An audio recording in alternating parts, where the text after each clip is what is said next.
Hello, everyone. I'm Dr. Marty Ross, and this is another Conversations with Marty Ross MD tonight. We're going to talk about Lyme disease, and we're going to discuss the things that you want to know because you're going to ask the questions. I look forward to see what you have in store for me tonight. I do see a number of familiar names on my message board, and I'm glad to see that those of you that are returning keep coming back to get some help, and that you're finding this helpful as well, too. I also see a number of new people. And so for you new people, glad that you're here.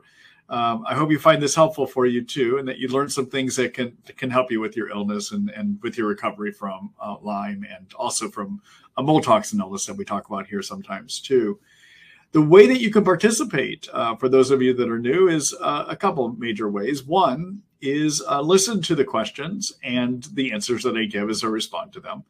The second way is to write your own question. And the way you could do that is on the bottom of the right-hand side of the screen is a chat box. You can write your questions to me through that chat box. The only thing I ask is shorter questions work better.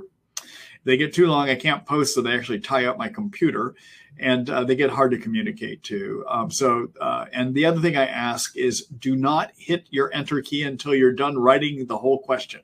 All right. Each time you hit that enter key, it actually sends a separate question in my direction, which if there's multiple times you hit that enter key while you're writing your question, it gets hard for me to piece it all together. Okay. I am creating a recording of tonight's webinar, and tomorrow morning, usually by around 9:30 in the morning, I'm able to get that out to people. I will be doing some brief edits on it later, and then tomorrow morning I create a summary of it, and so that you can see what we talked about and get a general idea of how you might find it within the context of the recording. Tomorrow morning when I send that out, it will also include links to sign up for next week's webinar. This is one of 3 webinars for this month, and so we'll be here next week and the week after that as well, too.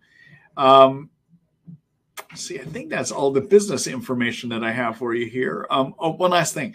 As I read the questions, for those of you that are participating in the live version, you get to see the questions. They will show up on your screen.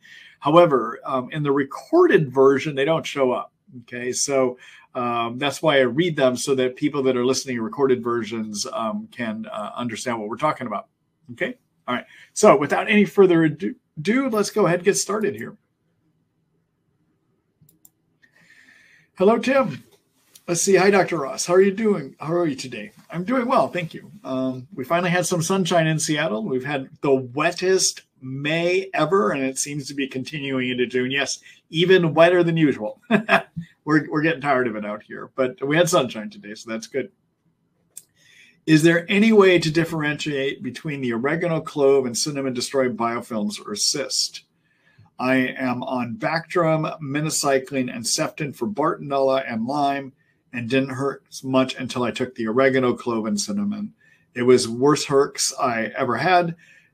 Very effective indeed in bed for days. However, now I'm curious if that indicates more of a biofilm or a cyst problem. I'm leaning more towards biofilms, but I'm not sure. Thank you so much. Okay, so let's talk about cinnamon, clove, and oregano, and what we know that they do from laboratory experiments. Okay, not human experiments, but laboratory experiments. So in the lab, these essential oils have been shown to treat growing Bartonella. They've been shown to treat growing Lyme. The other things that they've been shown to do is to treat persister Lyme and persister Bartonella. Okay, now persisters are not cysts. I want to make a distinction, Tim, in what you're asking there. Persisters are a form of Lyme, both Lyme spirochetes and Lyme cyst, that have gone into hibernation. And in a hibernating form, they basically ignore any antibiotics that we throw at them, standard antibiotics at least, okay? Bartonella also is known to have persisters as well too, okay? So Lyme terminology, I just want to talk about that real quick. So Lyme has 2 forms that the germ looks like. Actually, there's 3 states, 3 appearances, okay? 1 is a spirochete. 2 is a microscopic cyst. And the spirochetes can morph from corkscrew looking thing into looking like a microscopic cyst. Okay. All right. The other thing that Lyme can do that looks like is it can move inside of cells, and inside of cells, it loses its covering, and we call that the L form. Okay. So there's 3 appearances to what Lyme looks like. Okay. The spirochete and cyst have both growing and persister growth states. We don't know what goes on with what's inside cells, the L form, as to whether they hibernate or not. We just don't know. We don't have any science that tells us that. Okay. All right. Now, it is also true that in addition to killing growing Lyme and killing persister Lyme and growing Bartonella and persister Bartonella, the essential oils do that they also can remove biofilm. And they break down biofilm. We know that from some of the Johns Hopkins experiments. Okay. So why did you get a big herx? Either and or a combination of killing your persisters, okay, or stripping out the biofilms. In addition, they also kill growing Lyme and growing Bartonella as well too, okay? And there's no way to tell. Clearly, you've had some benefit here, okay, judging by the strength of the reaction you've had. And I have to be honest with you, I see that in my practice too, that there are some people that really get strong killing reactions from using the liposomal cinnamon, clove, and oregano, okay? All right. Thanks for that question, Tim, and good luck to you.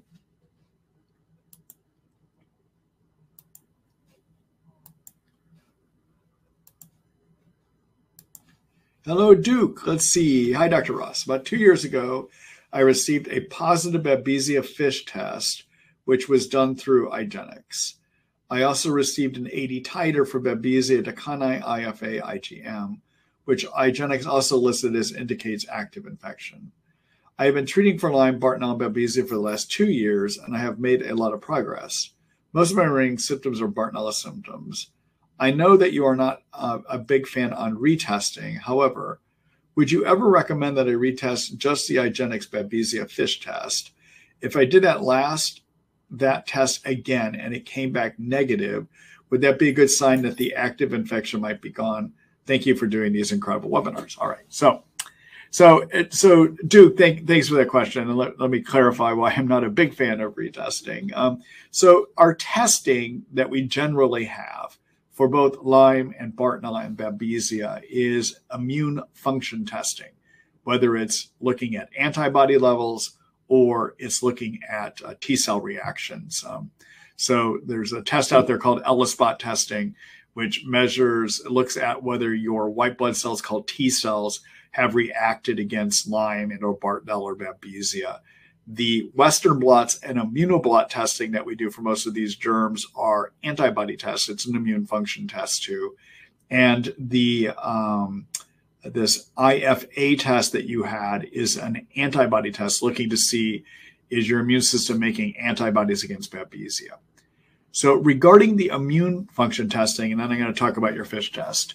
Regarding the immune function testing, the problem with using them to see where you are on the treatment is that some providers think that if your elispot is negative or your antibody levels in a Western blot or in an IFA are lower, that somehow means that the germ is gone or you're not bothered by it anymore. And my point is that's wrong because you can also have low antibody levels or you can have low T cell reactivity if your immune system is being suppressed because your germs are partying on, okay? So it's not true that those tests, elispots, Western blots, immunoblots, and IFA testing accurately follow where you are in treatment, okay? Now, this FISH test that you had done, that stands for, what FISH stands for is fluorescent in situ hybridization. Now that's a mouthful, okay? So fluorescent is the F, and the in situ is the I, S is the situ, and hybridization. And basically what all that fancy words mean is that we take a fluorescent agent that attaches to the genetic material of Babesia so that we can see it under the microscope, okay? Now, because it's attaching to genetic material, it's only attaching to the germ, all right? So if you have genetic material of the germ still in you, then you have the germ still in you, all right? So if your Babesia fish comes back positive on a retest, it means you got the infection still.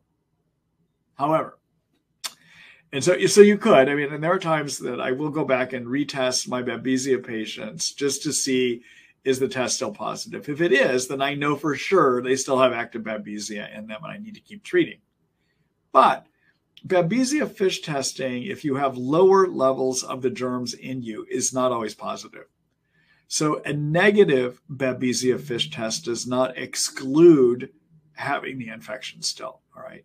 So you could go back and do a Babesia fish, and it really only has any meaning if it's positive.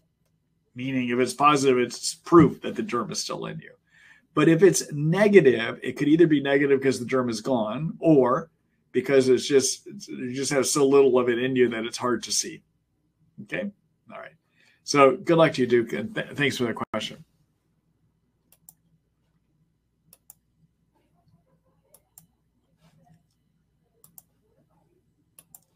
Hello, Maggie. Let's see. Can any of these infections mimic or cause leukemia, such as significant fatigue and weakness and unexplicable bruising? What are some of the markers or tests for that could make the distinction? Thank you.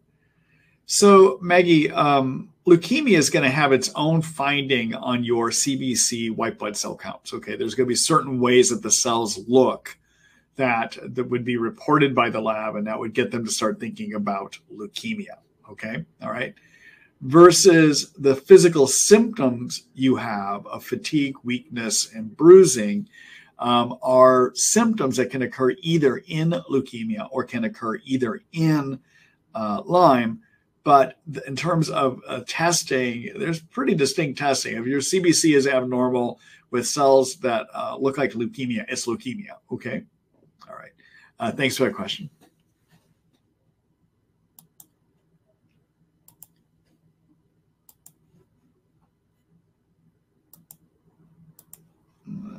Let's see here.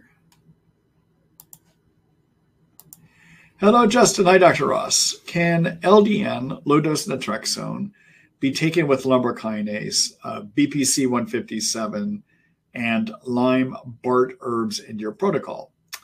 I am also on a blood pressure medication called losartan. Any concern with mixing these? So I don't see any concern with mixing losartan, which is a blood pressure medicine, with lumbrokinase or Bpc157 or the herbal antibiotics for Lyme and Bartonella that I recommend in my protocol. I don't see any issue with that at all, okay? So everyone, lumbrokinase is a group of enzymes that come from earthworms. It's a crazy illness, isn't it? But anyhow, we use those because they're good at breaking down a blood clotting protein called fibrin. And we now have some evidence from lab experiments that tell us that Babesia and Bartonella can weave themselves with this blood clotting protein called fibrin in your bloodstream and setting up something called fibrin Bartonella or fibrin Babesia nest. And these nest of germs and fibrin stick themselves on your blood vessel walls, and it becomes an area where the germ gets walled off, and it's hard to get antibiotics in your immune system to get in and deal with it, okay? So lumbrokinase is the strongest enzyme we have, better than nattokinase, better than serrapeptase. It's the strongest enzyme we have at breaking down these fibrin nest, okay? All right, and so that's one reason we use it. The other reason we use lumbrokinase is it can break down slime layers that cover the germ, mucopolysaccharide slime layers that cover germs. Those are called biofilms. That mucopolysaccharide, sugary, mucousy slime layer is held together by fibrin. And so lumbrokinase breaks down the fibrin in those and gets rid of biofilm as well, too. Okay. Bpc157, which I think when you said BP150, I think you mean Bpc157, is a peptide, which peptides are short strands of amino acids, shorter than a peptide or protein length, A protein is amino acids of 50 or more. Something that's less than 50 amino acids put together is called a peptide. Bpc157 comes from the stomach lining, and it's useful at repairing both muscle, tendon, and nerve damage. Okay. It also helps balance the immune system to get it so it's less immune reactive and does a better job of fighting infection. Okay. And so just so everyone knows what we're talking about with these words here, I wanted to explain that. And then LDN is low-dose naltrexone. Low-dose naltrexone, everyone, is naltrexone is a drug that we use to treat people that come in with drug overdoses due to narcotics. Naltrexone is made as a narcotic blocker, a narcotic reception blocker in your body. However, we as humans make our own set of narcotics. They're called endorphins. And the endorphins, in addition to regulating pain in our bodies, regulate our immune systems. Okay. So if we provide a short-term block of the endorphin receptors in our body with naltrexone, what happens is the brain doesn't like it. It tells the endorphin producing cells in the body to make more. All right. So we start getting increased endorphins in the body. The second thing that happens is endorphin receptors become super sensitized. And so at about 4 to 6 hours, when the naltrexone wears off, these endorphin receptors get flooded with extra endorphins, and they're super sensitive to those endorphins. And that has the ability to regulate the immune system towards being less inflammatory, towards being a better germ-fighting immune system, okay? So that's what LDN does. Bpc157 does that same immune function as well, too, okay? All right, so I just wanted to explain all those terms here for those of you that aren't familiar with them. And I'm going to do a quick screen share. If you want to read more about some of these things that I just showed you, I want to show you some resources here.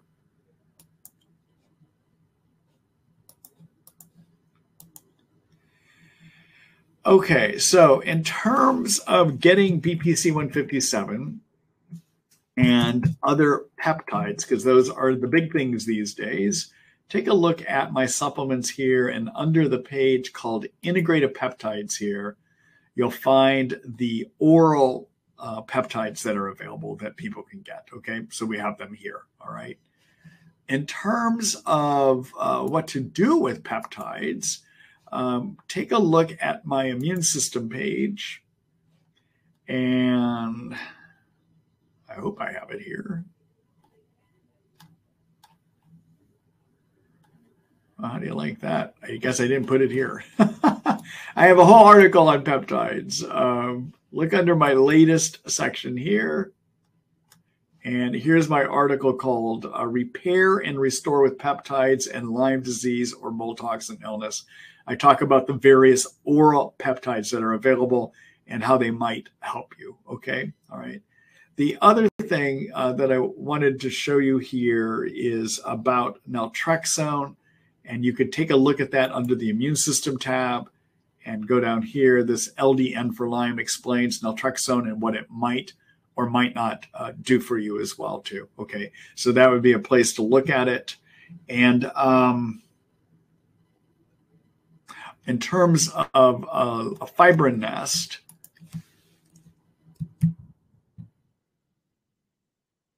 take a look. Oh,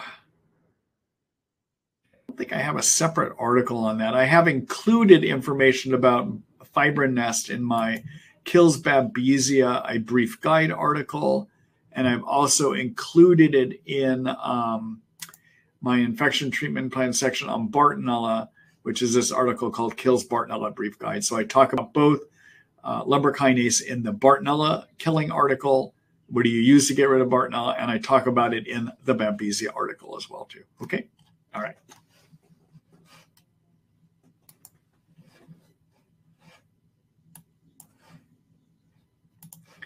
All right, Justin, good luck to you.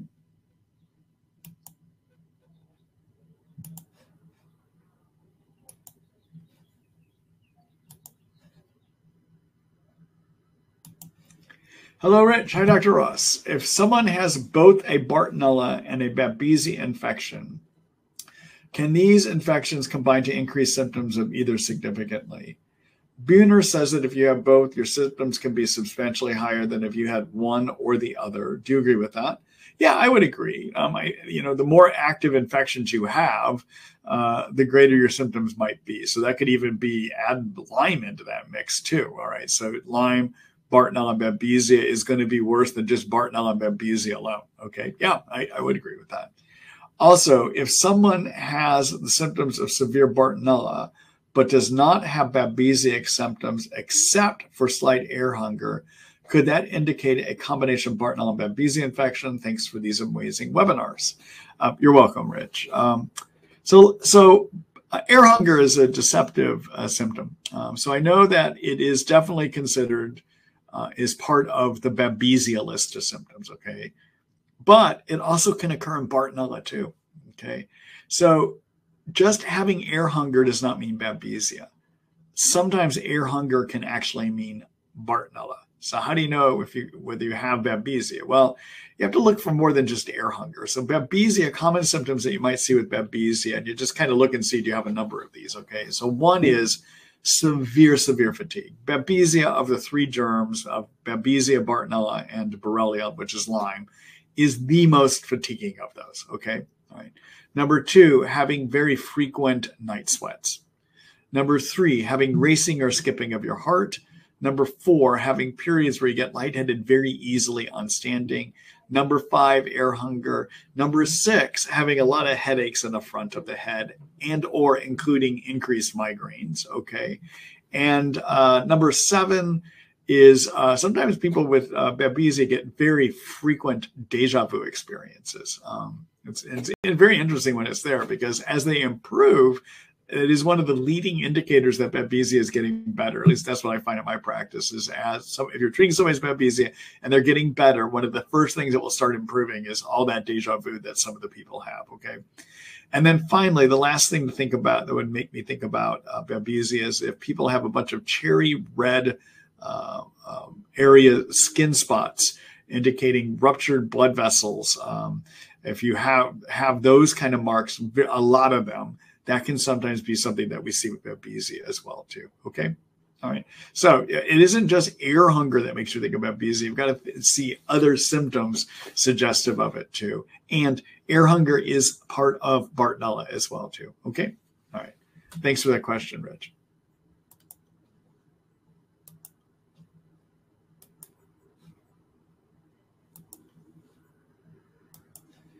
Hello, Martin. I'd like your name, by the way. Martin is what my mom calls me when I'm in trouble. All right. So, but anyhow, I go by Marty. But so nice to see you here, Martin. Let's see. Do you know of any natural herbs that are strong enough for parasites?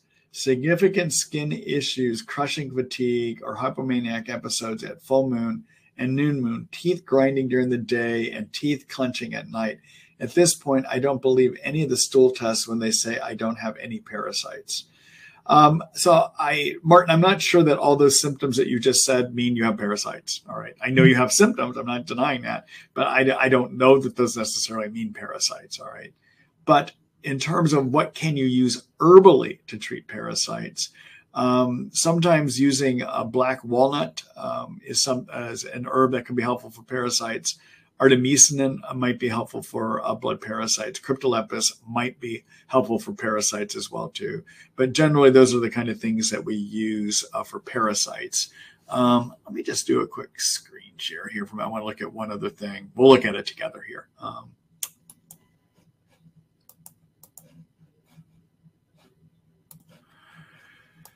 So how to treat parasites in Lyme disease, and the herbal things that some people find helpful is black walnut, artemisinin. That's right. Oregano oil can sometimes be helpful from a natural medicine standpoint for treating parasites too. Okay. All right. There you go.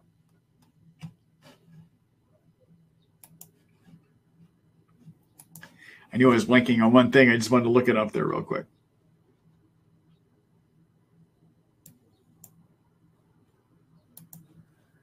Good luck to you, Martin.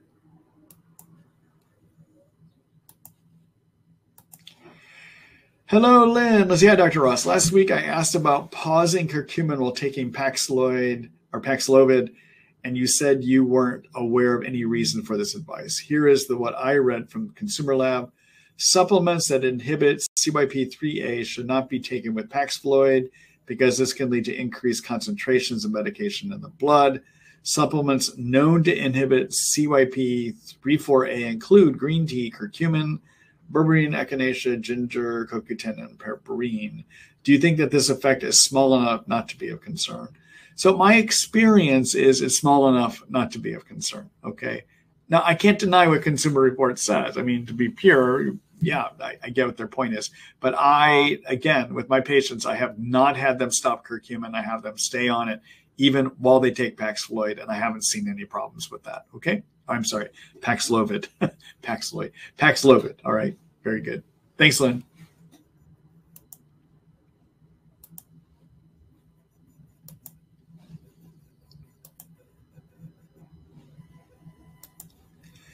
Hello, Bill. Let's see. Hi, Dr. Ross. I started lumbrokinase and methylene blue 2 weeks ago for persistent Bartonella, and I'm getting a bit of Herxheimer reaction with multiple very painful inflammatory flares, elbow, wrist, lumbar, spine, and insomnia.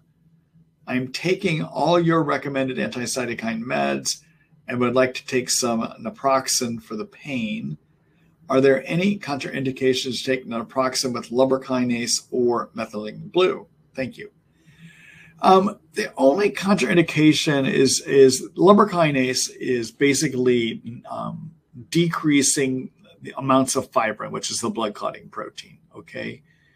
The non-steroidal anti-inflammatory drugs like naproxen and also aspirin inhibit another part of your blood clotting mechanism, which are your platelets. So effectively, you're going to be knocking out two parts of your blood clotting system or partially knocking them out. So it could lead to greater chances of bleeding. I probably would not be mixing lumbrokinase with naproxen here, okay? All right. Thanks for that question, Bill. Good luck to you.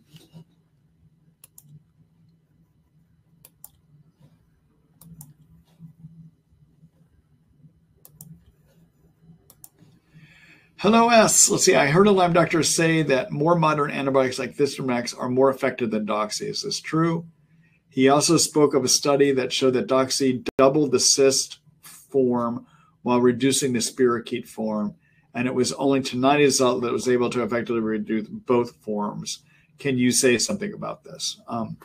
So in terms of, I don't know that I fully agree with him, okay? So doxy, especially in acute Lyme, is better than zithromax because doxy goes after other infections that might come along with that tick bite, all right? So doxy in an acute setting is also good against Ehrlichia and Anaplasma versus zithromax is not. And doxy in the acute period can stop Babesia and can stop Bartonella too, okay? Zithromax might help with those in an acute situation. For chronic Lyme, zithromax, most of us that treat it think that zithromax tends to be weaker compared to doxycycline in terms of benefit. Now, it is true that when you put somebody on a medication that treats spirochetes, that's going to trigger the germs to move more into the cyst form, all right? That could even happen with zithromax as well, too. So when you treat with something that treats for spirochete Lyme, you also need to be on something that's addressing cyst at the same time. That could be grapefruit seed extract. That could be using a tinidazole or a metronidazole or even fluconazole. You could use any of those to do that, all right? Now, there are some studies that would suggest that tinidazole might treat spirochete Lyme. Clinically, I don't find it as effective as doxycycline, to be quite honest with you. So I'm primarily using tinidazole or metronidazole or fluconazole as my anti-cyst agent while I'm using another thing like a doxy or a clarithromycin or a zithromax or a minocycline to go after spirochete Lyme, okay? All right. Thanks for that question.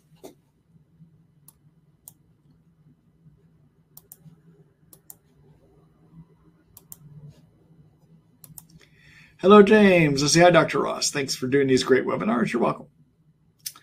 You've referred to some of the more powerful bug killers as bazookas. Generally speaking, what are some of the best bazookas? I have done that, haven't I? Yes. Let's see. Generally, what are some of the best bazookas you found in both prescription and natural categories? In other words, what bug killers have you found to be especially powerful? That's a good question. You know, usually when I'm talking about bazooka, I use that term when it comes to yeast treatments, okay? And what I'm using, when I refer to that, I'm talking about diflucan or other azoles like itraconazole and which is Sporanax. Those are stronger than nystatin, the other prescription option that we have. And so therefore I have referred to the azoles as bazookas, okay? All right. And I find that the azoles as a bazooka are more powerful than the herbal options to treat yeast as well too. All right. So generally, when I've used that term bazooka, just so everyone knows, I'm usually talking about yeast treatment. So what's more powerful to treat yeast? Okay. In terms of each of the major germs, you know, I would say that any of the, without going through each infection, if you take a look at what I have done with both my Babesia and my Bartonella articles on how you kill them, I grade things in terms of grade tier 1 and tier 2. All right. The stronger, and so I don't want to call them bazookas, but there are a group of medications I generally see for Bartonella that are stronger than others. And I list them as tier 1 medications in that protocol. All right.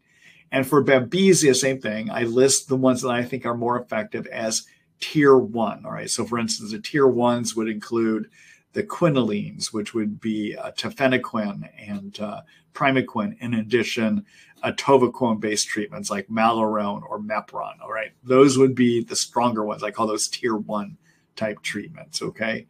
In my Lyme antibiotic guide, anything that I list as an antibiotic is generally strong.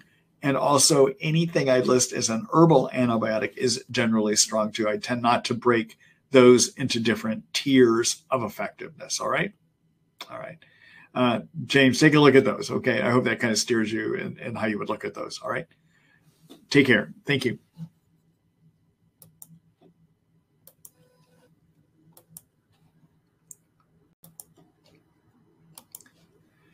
Hello, Molly. Let's see. Do you know if there are any differences between eczema and psoriasis with relatively rapid onset after a tick bite?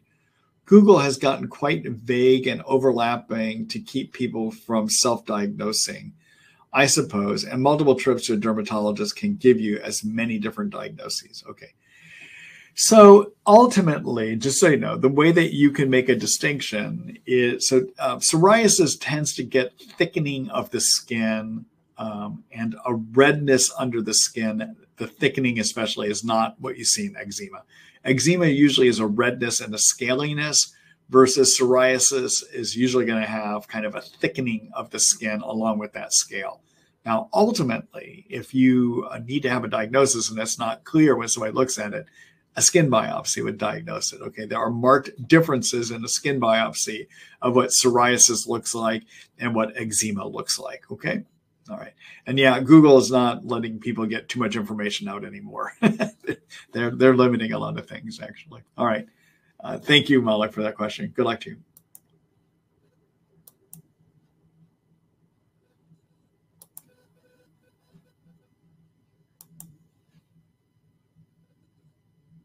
Let's see here.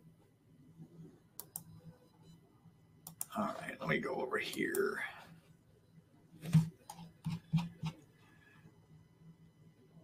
As you post your question to me about the zithromax multiple times, you didn't quite need to do it that many times. What I'm doing is I'm actually removing all those questions here.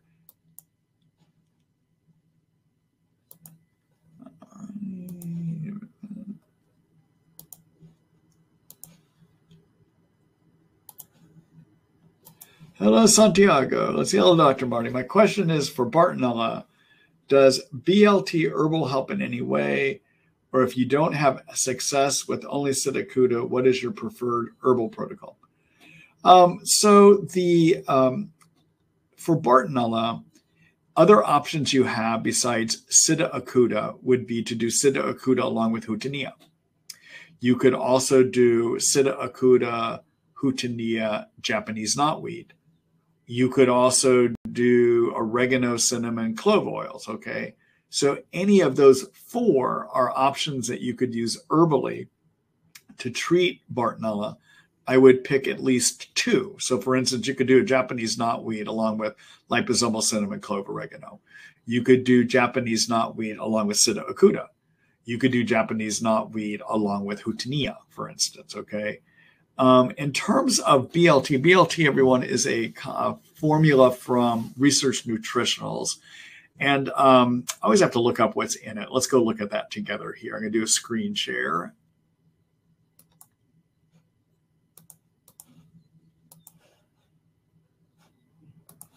All right, so BLT.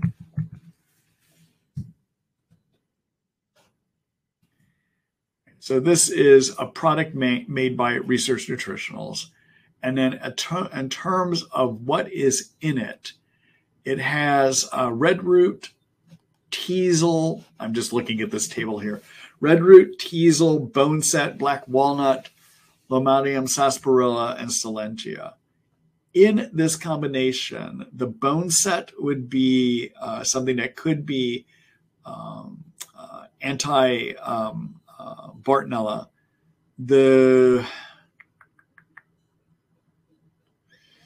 That's probably your better agent in terms of what's in here, in terms of killing Bartonella. The red root does more immune support, maybe a little bit of Bartonella killing.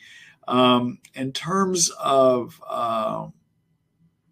yeah, I don't know. This combination, I don't tend to use it. I haven't found it to be that effective, to be honest with you. I know some other practitioners do. Okay. All right. And yeah, I mean, it could help with Borrelia. It could help with Bartonella. But I think in terms of Bartonella, any 2 of those 4 herbs that I mentioned would probably be a bit stronger than this combination. Okay.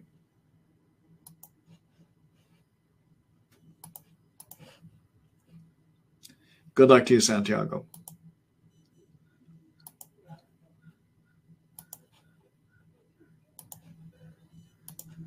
Hello, Phoebe. Can you please shed some light on how to become unattractive to ticks, or what it might be that makes them choose me over whomever I'm with? All right.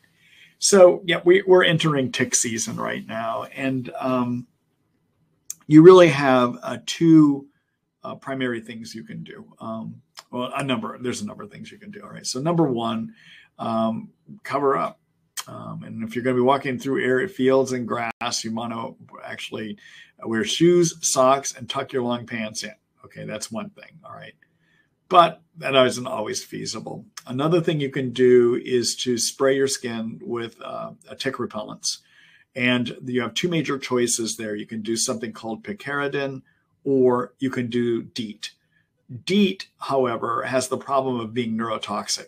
And so more frequently now, I'm starting to recommend picaridin.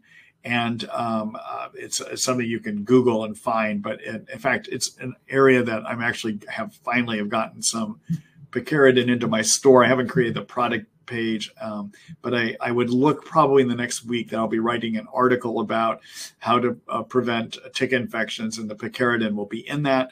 And then we have a picaridin product we'll be carrying at the store as well too. Okay, but picaridin can work as effectively as DEET, and does not have the neurotoxic effects on that as well too. All right, and then finally, the other thing you can do is spray your clothing that you're going to wear. And even if you're going to camp, your tent, your sleeping bag, with something called permethrin. And permethrin is a repellent. You need to spray it and then let it dry. And many of the sprays will actually be effective for days, even weeks, once you've done that, okay? And so that's something else that you can do as well, too. Now, there are some companies that make herbal volatile oil tick repellents. it's not clear that they're going to work as well as the picaridin or the DEET kind of formulations would, okay?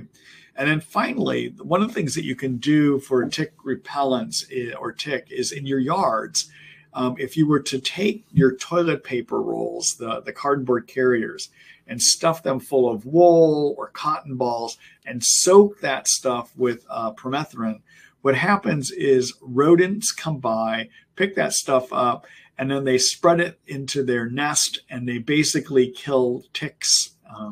And remember, rodents can carry Lyme and tick-borne infection as well, too. So you can decrease substantially the amount of ticks and Lyme on your property by dispersing throughout your property these tubes of cotton or wool-soaked picaridin that these rodents take back and put in their nest, and that's a way of limiting some of the Lyme that's out there as well too. Okay, all right. And then finally, there is the role of doing tick checks after you get back in from being out. Although it may not have the greatest benefit, it can still help. And so I know the CDC and others recommend showering when you come in. The purpose of showering is not that showering washes ticks off. It's that when you're naked, you can see yourself and look and see if you have ticks attached. That's the benefit of doing it. Okay? All right. Good luck to you, Phoebe.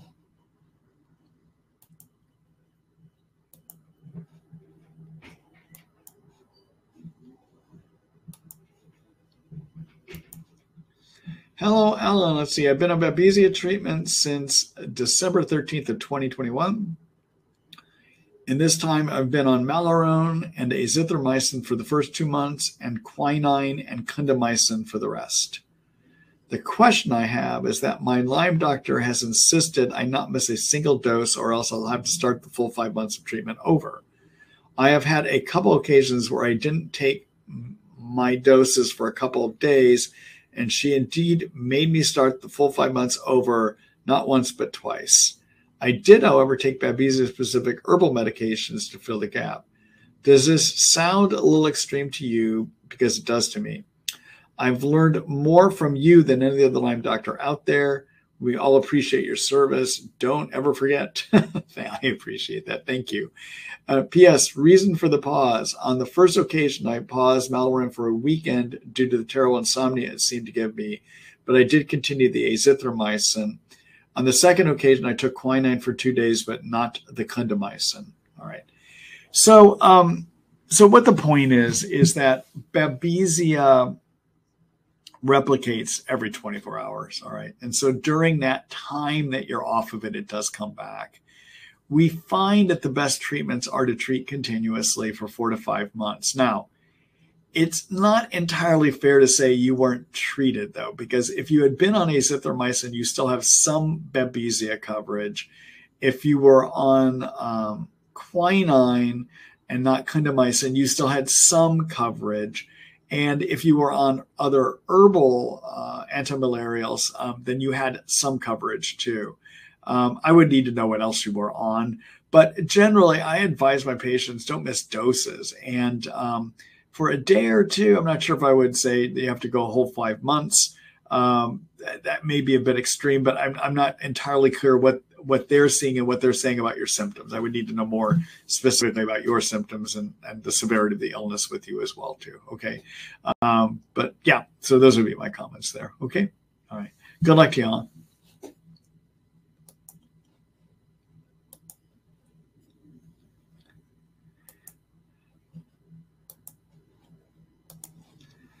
Hello, Caroline. Let's see. Hi, Marty. I'm in Australia. Wow, I'm trying to figure out what time of the day. It's got to be very early for you there, I think, at this point. So, yeah. Let's see. I'm in Australia, and we have no doctors treating here. Well, very few. I'm a naturopath treating Lyme after having it myself. You talk about Barton and Babesia symptoms. My question is, what is more typical of Lyme? Thanks so much. Love these webinars from down under. Thanks. I'm glad you're finding some benefit here, Caroline. Carolyn or Caroline, I can't tell. But anyhow, so, in terms of Lyme, it's a good question. So Richard Horowitz, many of you are familiar with Dr. Horowitz, that has written a book called Why Can't I Get Better? And he has his Lyme questionnaire, his MSIDS questionnaire. And if you score high enough on the MSIDS questionnaire, there's a chance you might have Lyme. He's actually studied his questionnaire and tried to determine, and published studies on this, trying to determine which of the key questions that he asks, actually, if they're positive, are more of an indicator of Lyme than others. Okay, all right. And what he has shown in his studies is that the quality of wandering body pains, joint pains, or neuropathy is very sensitive and specific for Lyme.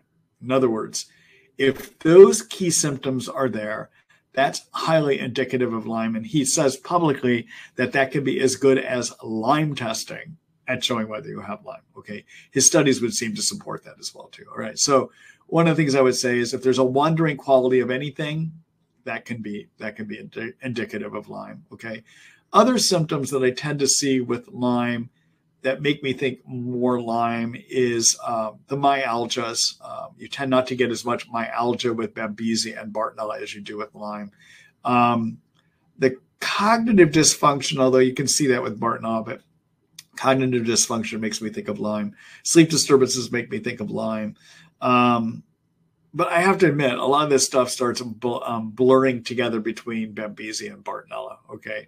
And ultimately, all of these are issues of syndromes that produce too many cytokines, all right? And what do too many cytokines give you? Well, sleep disturbance, hormonal imbalance, body pains, fatigue, joint pains, neurologic dysfunction, psychiatric symptoms. So Lyme can give you all that too, okay? So it gets to be hard. But if you do see all of those symptoms, but you see a wandering quality, that could be much more indicative of Lyme as part of it. Okay. All right. Thanks for the question. Good luck to you. I'm glad you're helping people down there.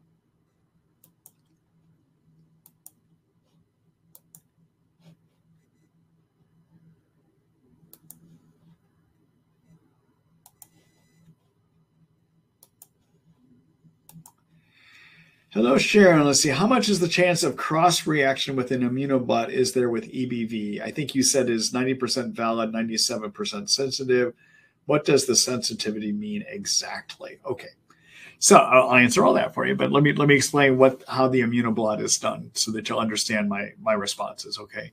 So IGeneX is now offering this technique called an Immunoblot as one of the tests you can do for Lyme. They also have an Immunoblot for Bartonella too, okay? And what's done with an Immunoblot is that we take proteins from the germ and we genetically modify them to remove parts that might hold on to antibodies from another type of infection, all right? So in the case of Lyme, basically we take proteins that come from 8 different strains of Lyme germs. All right. So the Immunoblot is looking to see if you have antibodies against 8 strains, including Borrelia burgdorferi, Borrelia guerini, Borrelia afzelii, and 5 other ones. All right. Now, keep in mind, Guerini afzelii is European Lyme, but increasingly it's becoming a predominant form of Lyme out in the Maritimes of Canada. And also on the East Coast here in the United States too. Okay, there's a lot of it out there. All right. The typical Western blots do not look at Borrelia afzelii and Borrelia guerini. Okay, but the Immunoblot does. Okay, so an Immunoblot basically has looked at proteins found on these 8 different kinds of Lyme, and then they are genetically modified and produced in the lab by bacteria programmed to produce the proteins, basically. Okay. And so they're cleaned up proteins, and they're cleaned up because they remove parts of the proteins from these germs that could hold on to antibodies that are actually made against chronic virus infections. So with an Immunoblot, you don't have any chance you have a false positive due to a virus, all right? Because the antibodies made against those viruses are not able to attach to these Lyme proteins because they're modified to make it so they won't attach, okay? All right. All right, so in terms of sensitivity indicates what is the ability for a test to find a certain type of illness, all right? All right. And so, so the more sensitive a test is, the better it is at detecting an illness. Now, the trouble is generally when a test is very sensitive, it winds up becoming positive more often for other infections or illnesses than non-sensitive tests. Okay, so the more sensitive it is, you throw a bigger net, you get more fish basically. But instead of picking up all salmon, you might pick up a few herring and mackerel and all that other stuff as well too. All right. But in the case of the Immunoblot, it looks like the Immunoblot is about for Lyme is about 95% sensitive based on their validation studies at IGeneX, and is about 100% specific, meaning that your chances of having a negative test be something else is practically next to zero. Okay. And then, I'm sorry, meaning that your chances of having a test being positive because of virus is next to zero. Okay. All right. Good luck to you, Sharon.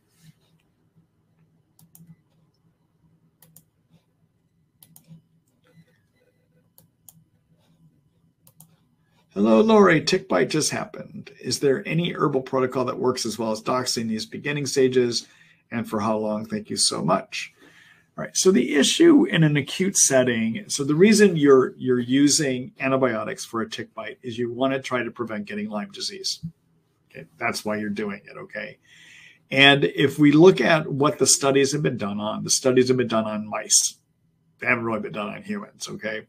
So the mice studies tell us that at least 20 days of antibiotics will prevent you from getting Lyme. Now, if you are somebody that had a tick bite but has either a bullseye rash or has a other symptoms indicating acute Lyme, like muscle pains, high temperature, in that case, most of us are recommending not just 20 days. We're recommending 4 to 6 weeks, probably more than this. I'm sorry, about 6 to 8 weeks of antibiotics. Okay.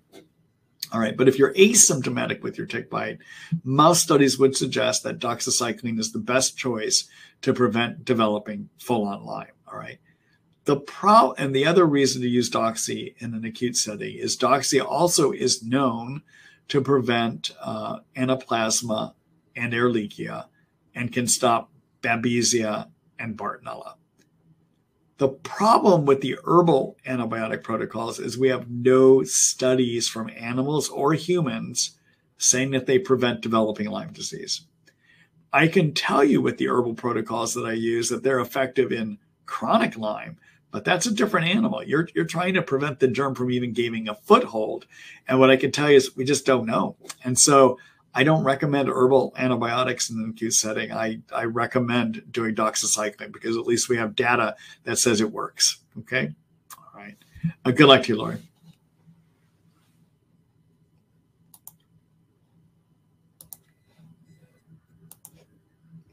So for those of you that are wondering, what do you do for an acute tick bite? I'll show you the article I've written on that. So take a look at my Lyme information site and look at my acute tick bite article. I break it down into things you should do if you have symptoms or a bullseye rash and things you should do if you don't have symptoms of a bullseye rash. Okay. All right.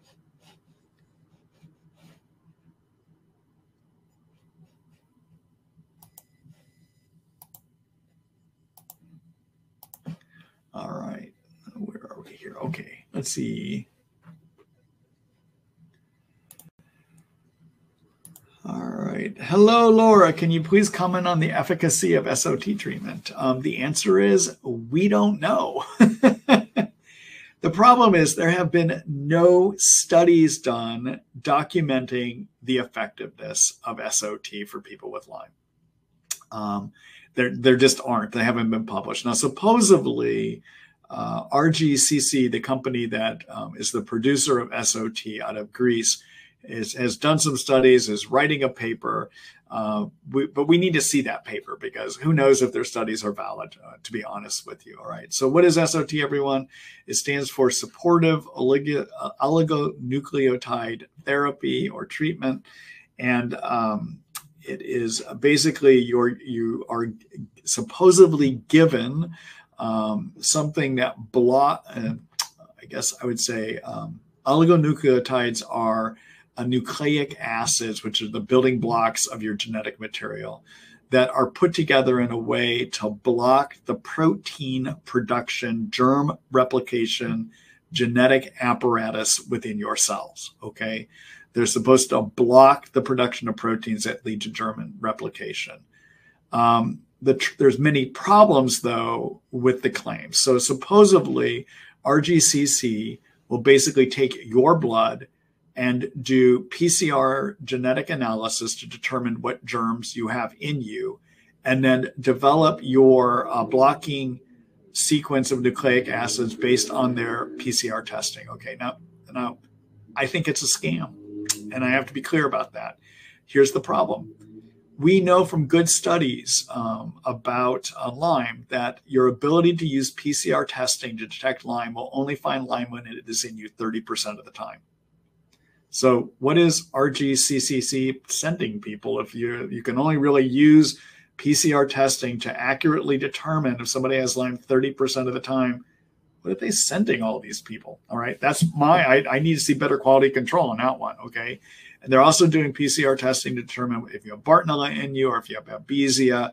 And again, PCR testing is not accurate in those situations at all. So what is RGCC sending people? That's one thing I would say. Second problem with SOT is that this nucleic acids, which is genetic material, has to be absorbed into your cells. Well, our blood is full of enzymes, and even the cells are full of enzymes that are designed to break this stuff down. So how do we know it's even getting in there? Okay. But ultimately, the biggest problem is no one has done a study that says this stuff works. Okay. Now, I know there are all kinds of people that claim they're getting benefit from it. Okay. But the one thing that you should realize is anything I give you has probably about a 30 to 40% placebo effect. Right? If we look at any drug that has been studied or is approved to be prescribed, and supposedly the benefits it's supposed to have, studies tell us that 30% of the people that claim to be getting benefit from that drug or that thing that they're taking, it's actually not from that thing. It's a placebo effect, an effect where they get better that has nothing to do with the chemicals in that in that pill. Okay. And so, yeah, I bet some people doing SOT think they're getting better. It's probably a placebo effect. All right.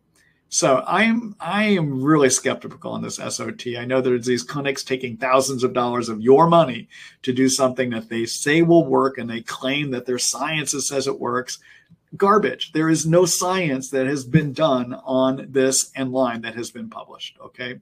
And even when it is put out by RGCC, I'm going to read it with a lot of skepticism, because the biggest problem that I have is that they're claiming they can always detect what strain and what kind of Lyme you have, when I know PCR testing can only accurately detect if Lyme is in you 30% of the time. So what are they sending you? Anyhow, those are my comments. I know if there's physicians listening in here that do SOT, they probably have a cow about what I'm saying here, but I'm being quite candid. I don't get why everyone is doing this thing without any science at all that shows that it works, knowing of all the possible difficulties with it as well, too. Okay. All right. So I document a lot of this. I have an article on SOT. I'll show that to you here in a minute.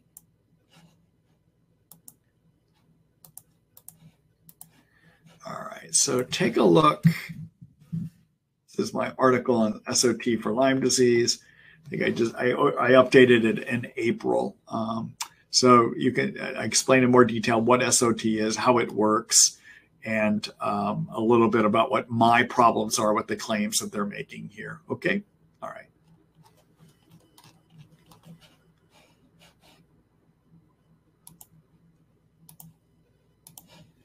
All right. Thanks for that question.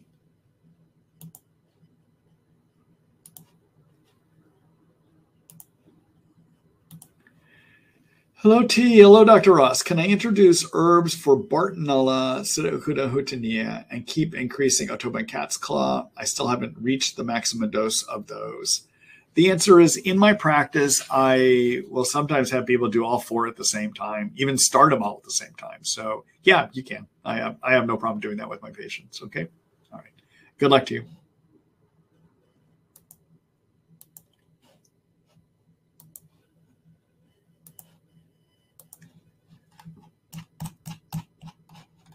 right, let's see here.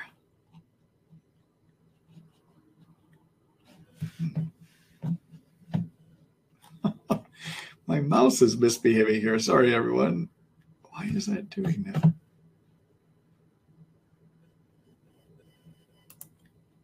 Oh, there we go. Okay, get rid of that.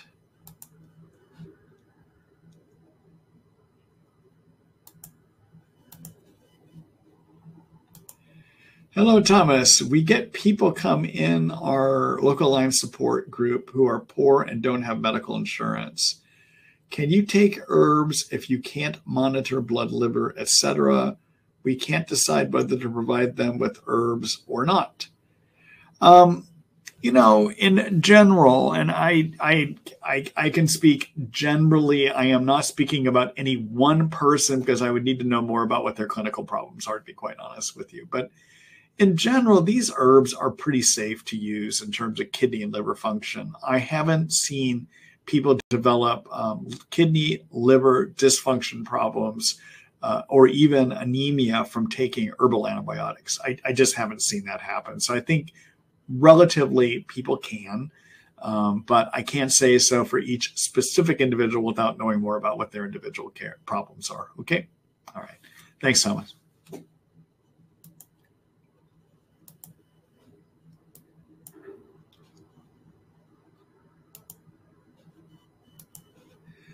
Hello, Rebecca. Let's see. Our daughter restarted itraconazole 1 month ago. Immediately sinus pain, pressure increased. Let's see, pressure increased. Her 2 toes that have had long-term fungal infections got much worse. Is this a normal reaction? Liquid itraconazole also makes her very nauseous, but she can't take the pills because she has alpha-gal and they contain animal products. Can you recommend any ideas or supplements to help? Bear with me, I'm just reading back what you wrote here.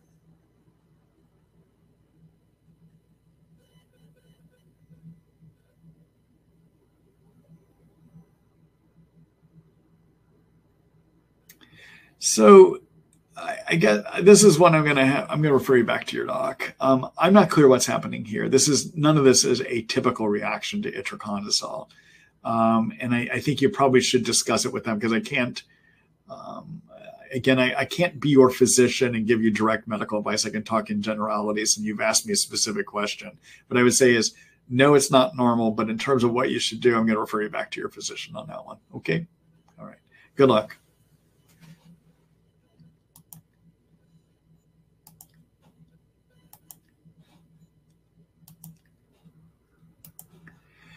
Hello, Jay. Let's see. By themselves, which infection do you think is worse? I noticed Babesia is now on the Red Cross blood pathogen screening list, but it seems like BART is the one that causes significant psych issues. Seems like the highest functioning folks don't appear to have BART. You know, Jay, I don't have one that I consider worse. I think they're all bad, and it all depends on the person. And there's some people that handle Bartonella better than they handle Babesia, and there's other people that handle Babesia better than they handle Bartonella. I don't have a list of what I consider worst. All of these cause a great deal of problems. Okay. All right. Good luck. And thanks for your question.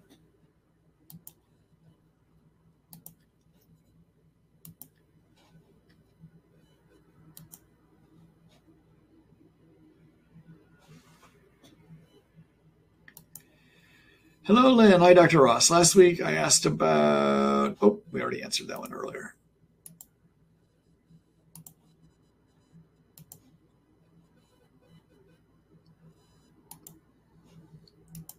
Hello, Carter. Let's see. If you were in another country and not bound by your license and FDA, would there be other things you would incorporate? It made me wonder because a coworker went to Mexico for embryonic stem cell for something not related to Lyme, and it was a life-saving cure. You know, generally in this country, you can do about anything here that you could do in Europe except embryonic stem cells. So let's talk about that. So, you know, a number of years ago, it was quite the rage for everyone to go get their stem cell treatments. And generally what we found out is that most people didn't get any benefit at all. And there's reasons for that. And I want to talk about that. So everyone's stem cells are the most rudimentary cell in the body, and they have the ability to become anything. Okay, so they can become immune cells, they can become healthy nerve tissue, etc. Okay, so the promise with stem cells is that people have injured immune systems that keep them from getting well, or Lyme damaged their nervous system or their joints, etc., that they could get repair. Okay, that's what the hope was with it. All right. Now the problem is that not all stem cells are equal. All right. So in this country, what is legal and what was done, although it's more limited now, the FDA has cracked down, and it's not easy to get stem cell therapies anymore because the FDA is not allowing people to make claims that they used to give. But the type of stem cells that were available predominantly in this country are something called umbilical stem cells or fat stem cells. Okay, those are the predominant ones. Umbilical stem cells and fat stem cells cannot become any kind of cell. They're more limited. Fat stem cells can become what's known as connective tissue. They have the ability to develop into muscles and tendons. They don't have the ability to become nerve tissue, for instance. They don't have the ability to become healthy functioning immune cells, for instance. Okay, umbilical cord stem cells, also the same thing. They tend to be more connective tissue stem cells. Okay, all right. So the problem here in this country is that they didn't really fix all the damage that people with Lyme have. And if we look at what happened here, LymeDisease.org has been running a research program called My Lyme Data, where they actually have now, I think there are maybe 15,000, 16,000 people are enrolled in their studies now, where they're basically taking people with Lyme, and they are enrolled, and periodically My Lyme Data will go out and ask them questions and see what they can learn.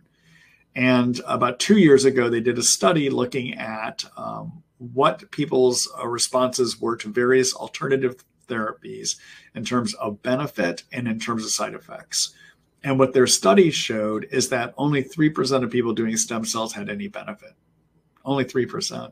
Okay. And that actually reflects what I saw here too. Okay. Now, it is possible that if you actually get stem cell therapy with something that can become anything, which is embryonic stem cells, they can become any kind of tissue, maybe you'll have better benefit. All right. So it's possible. And what the embryonic stem cells would do is they would repair damage. Okay. They would help the immune system to help function better. They could repair dysfunctional brain tissue. They could repair joint and tendon damage. And so potentially they could get better.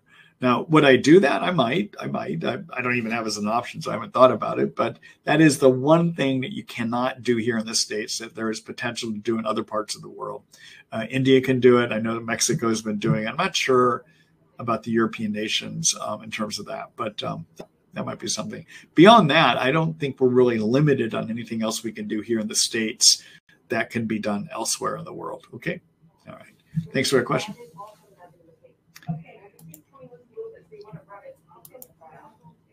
All right, I'm going to do a quick screen share here. All right, so in terms of my article about this, there's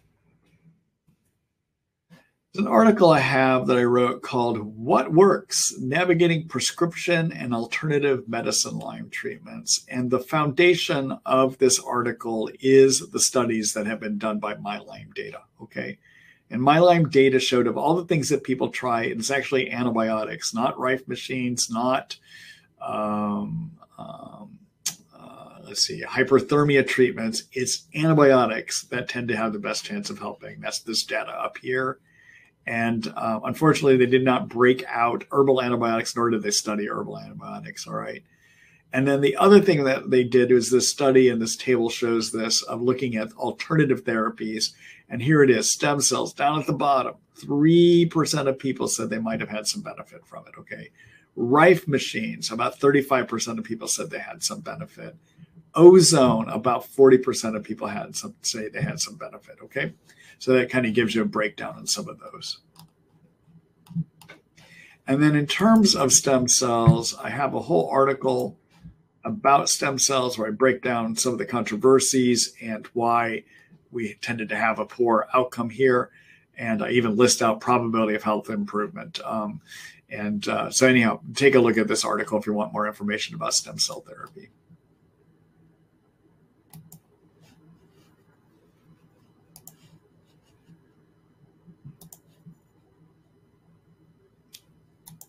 All right. Hello, Mosby. Let's see. What are your favorite detox methods? Thank you.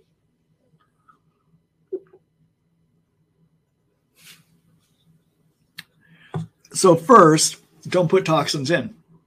All right. So what I mean by that is eat organic as much as you can. So avoid repoisoning yourself. Okay. Number two, don't live in a moldy environment. Those are mold toxins too. Okay. So part one of detoxing is not to increase your toxic load. Okay. Number two, I'd like to have people support liver detox.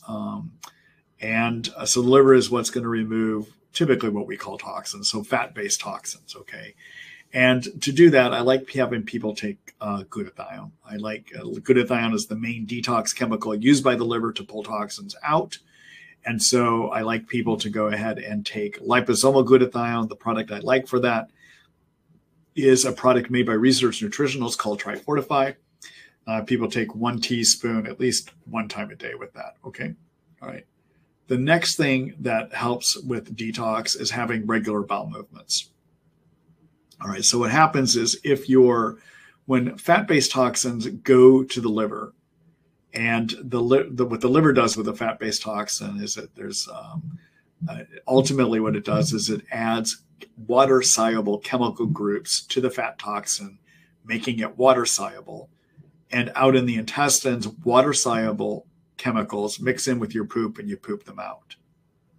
Except if you don't have regular bowel movements. If you don't have regular bowel movements, what happens is the bacteria that line the intestines, some of the unhealthy bacteria that can be there sometimes, will break off the water-soluble chemical groups, turning these toxins back into fat-soluble toxins, and then they get reabsorbed again, okay?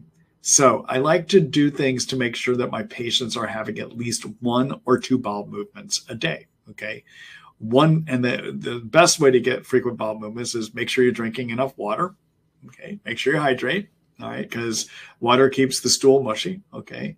Second thing that's helpful in terms of having bowel movements is to have food rich in fiber. That will promote having regular bowel movements as well too, okay? Now, I know that there are people that advocate doing coffee enemas as your means of detoxing.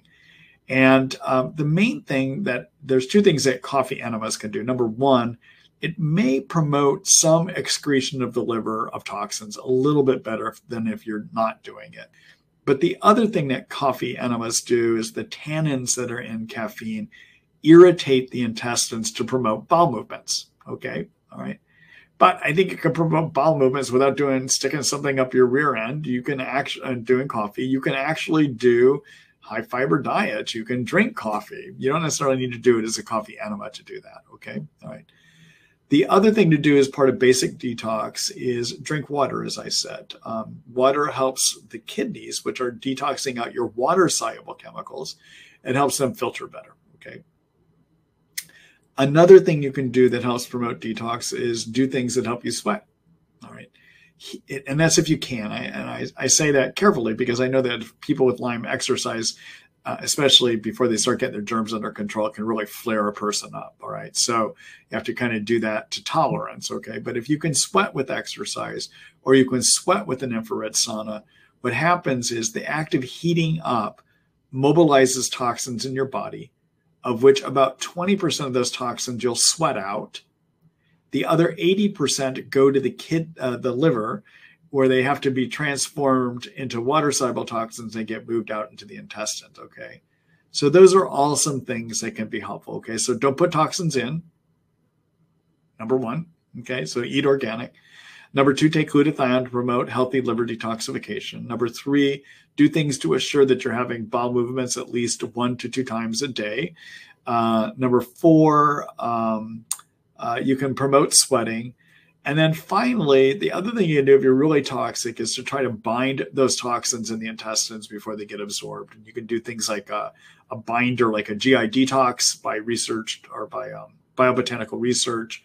I know that Research Nutritionals now has a product called Mycotox, which is a binder product as well too.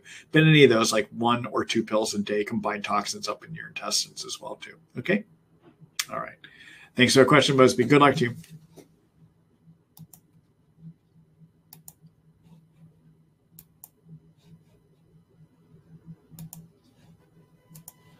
Hello, Francis. Hi, Dr. Marty. As always, thank you so much for your help. You're welcome. I had a question about using corticosteroids. I have long-time Lyme, Bart, and have just been diagnosed with asthma. I have been prescribed Symbicort. Are steroids bad for Lyme patients? So you have to kind of grade it. Okay. So in general, the general comment is yes, steroids are not a good idea. Okay. And that's because systemic steroids, and that's the distinction I'm going to make with you here. Systemic steroids, like when you take pills of steroids or you take IV steroids, they can suppress the immune system, allowing Lyme to get more active. All right. Now, topical steroids, like steroid creams that you put on your skin, tend to be weak, but they still have a little bit of absorption. But generally, they're probably going to do minimal immune suppression. All right. Your steroid inhalers that are often used as part of asthma management, they're used to get some of the inflammation down your air pipe. Some of the steroid that is in there will get absorbed into the blood. Now, that's not as intense of immune suppressor as doing steroid pills like prednisone or IV steroids. It's a little bit. Now, if I have a patient that has bad asthma, sometimes I have to do steroid inhalers. But if they're having a hard time getting better with their Lyme, I may have them stop it because it could be the main thing that's keeping them from getting better. Okay, all right. Good luck to you, Francis. The other thing you might want to do if you're having a hard time recovering, I don't like using the steroids here. Another thing you could do to get some of the inflammation down around your air pipe is to be on Singulair, is a medicine that can be used to do that. Okay, it's a pill. It's not steroid. It works through a different mechanism. Okay, all right. Good luck.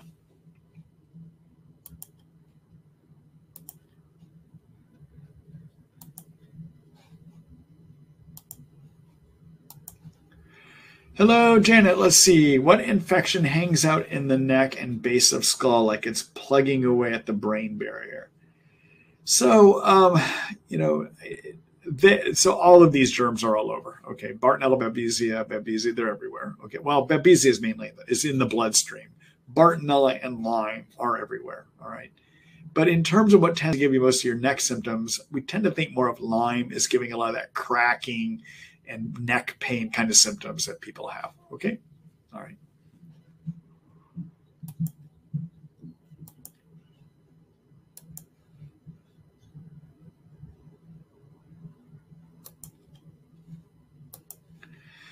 Hello, Duke. Let's see. These webinars are incredibly helpful. Thanks. You're welcome. I was wondering if you ever heard of the supplement called BioCell. If so, do you ever recommend it? The company that makes it claims that it is the only supplement that protects and replenishes your own collagen production. It definitely seems to work pretty well for helping dry skin. I have also heard it could help repair nerve cells. Have you ever heard of that? Any info that you know about BioCell would be greatly appreciated. Thanks, Dr. Ross. I don't know the product direct. I can't comment. I'd have to look it up, and I'd rather not take the time during our webinar today to look it up. So I can't give you specific comments on that, Duke. All right. Thanks for your question.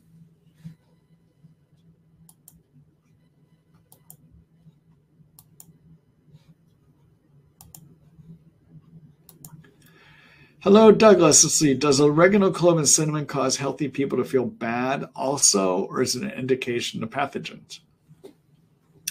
So I wouldn't think of quote unquote healthy people as getting worse with oregano, clove, cinnamon. Okay. But keep in mind, oregano, clove, cinnamon can kill a lot of different things. Okay. So, I mean, we tend to use it in the world of Lyme to help with persister and growing Lyme and Bartonella. But they also, as volatile oils, can kill yeast and fungus. And a big place that all of us have some yeast living, even if we have healthy levels of yeast. So yeast live in our intestines. And some of us have what I would call healthy levels, that they don't cause us problems, okay? And so, but if you start taking an oregano, clove, cinnamon, you're going to start even killing these healthy yeast that are in your intestines. You could have a herx from that as well, too. Okay. All right. Thanks for the question, Douglas.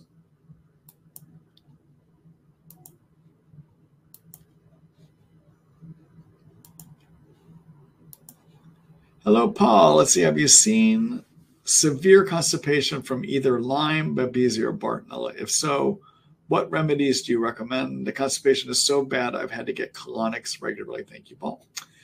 So of the germs, the one that tends to give you the worst constipation can be a Bartonella, but Lyme can too.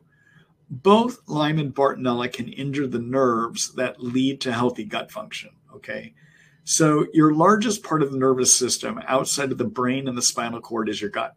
Okay, there's a lot of nerve signaling that goes on in the intestines, trying to get your muscles in the intestines to contract, to get food to move through. And if you have injury to those nerves from Bartonella or from Lyme, that can lead to more constipation.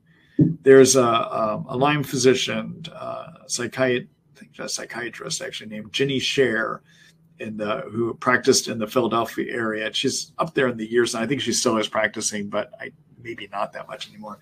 Anyhow, she coined a term called Bell's palsy of the gut, which means that a term that means you can develop severe constipation and GI dysfunction because the nerves in the gut get injured from Lyme or Bartonella.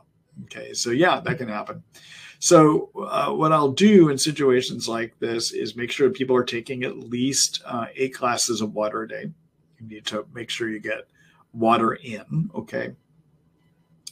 I also will have people eat high fiber diets. And if that is not working, then I might do either like psyllium, or I might do husk. I might do a synthetic kind of fiber compound called Miralax. These days you can get over the counter, and I might do 1 or 2 scoops a day. You can also take antibiotics sometimes. Erythromycins can promote gut motility. There are motility prescription medicines you can take, usually prescribed by physicians. But those are some thoughts that I have for you. Okay. All right. Good luck to you, Paul. It's a hard problem. I know.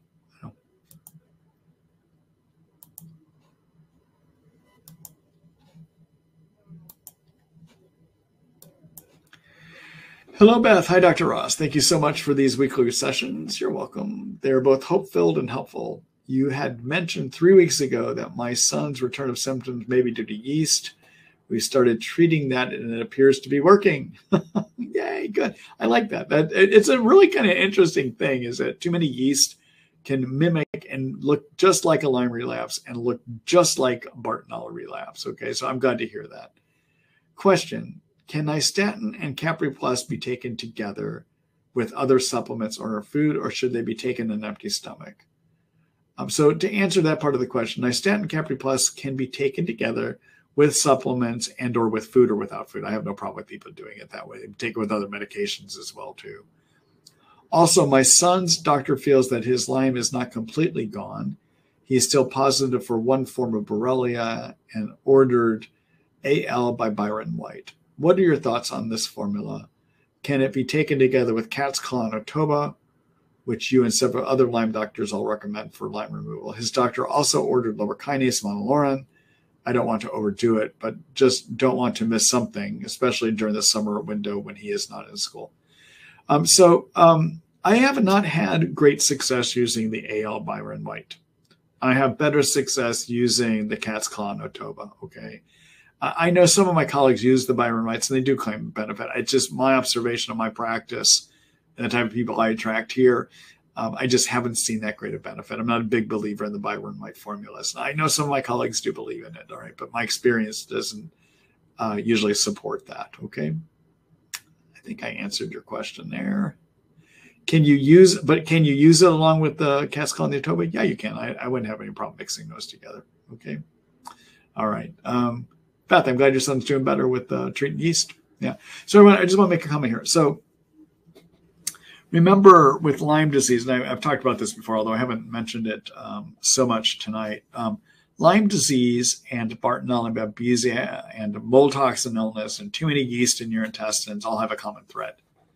They all trigger the immune system to manufacture too many cytokines. And ultimately, the symptoms that you have of too many yeast, mold, toxins, and Lyme and tick-borne illnesses are caused by too many cytokines, okay?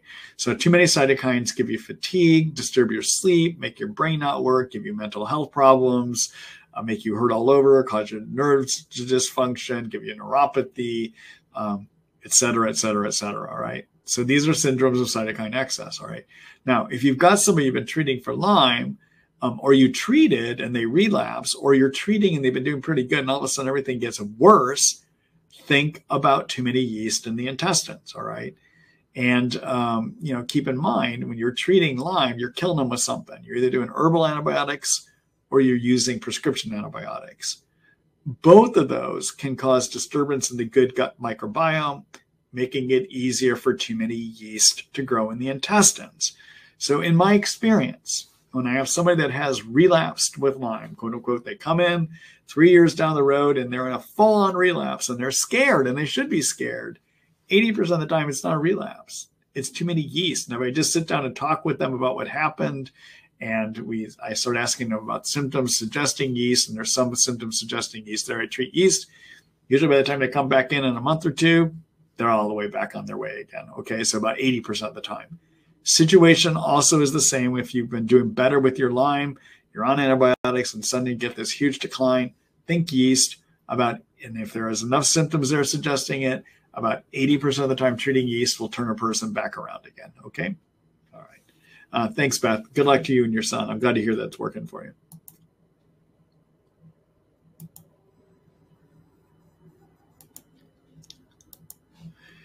Hello, Leslie. To see, do you ever see people whose Babesia symptoms come and go? I have fatigue all the time, but lots of the other symptoms come and go. Typically not. Babesia tends to be there. Lyme, Borrelia tends to give symptoms that come and go. Okay. All right. Thanks for that question.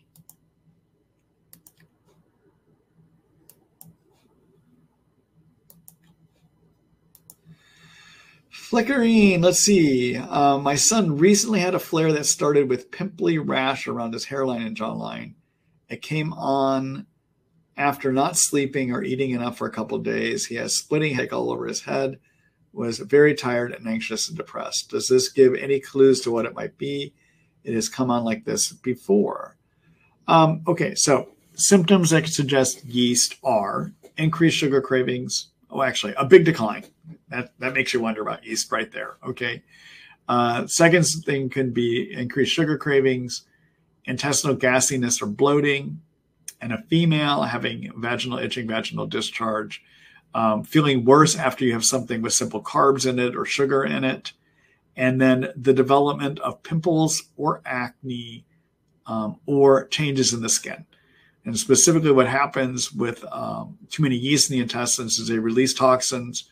Those toxins get absorbed into the bloodstream and they interact at the skin level, and people that have genetic predispositions to cause pimples and acne.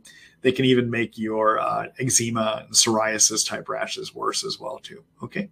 All right. So I would wonder about yeast. It's a similar comment to what I was just talking about with that last person that was asking about her son. Okay. All right. Good luck to you, Flickering.